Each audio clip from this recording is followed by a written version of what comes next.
Hello' bikers, আজি আপোনালোকক মই এটা বস্তু দেখাম। মই আজি খুলিছোঁ TVS-ৰ ৰাইডৰ। চাব পাৰে, ট'টেল বডিটো আউট কৰি দিছোঁ। চাইছে কিমান পেক লাগি আছে। এতিয়া চাওক আপোনাৰ ট'টেল বডিটা চাইছে কি হৈছে। খবৰটো হয়তো অলপ কম আছে কাৰণে হয়তো দেখা নাযায়। ভিতৰত চাইছে একদম ক'লা হৈ গৈছে। দেখিলে চাওক, ক'লা মানে একদম পুৰা ক'লা।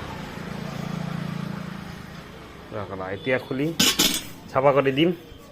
আপোনালোকৰ এটা কথা, গাড়ীটো 30,000 মান ৰান হ'লে গাড়ীটোৰ ৰান এইটো চাওক।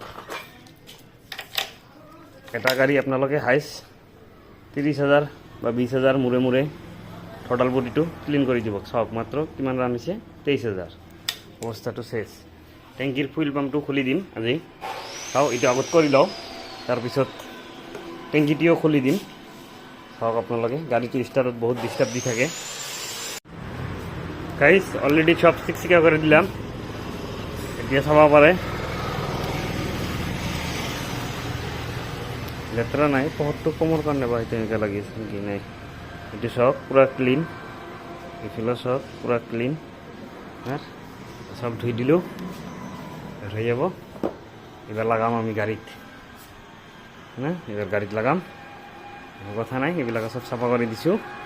WD মাৰি দিলোঁ। এতিয়া লগাই দিওঁ, চাওক কিমান দূৰ যায়। লগাই কিনে আপোনালোকক ষ্টাৰ্ট দি দেখাইছোঁ।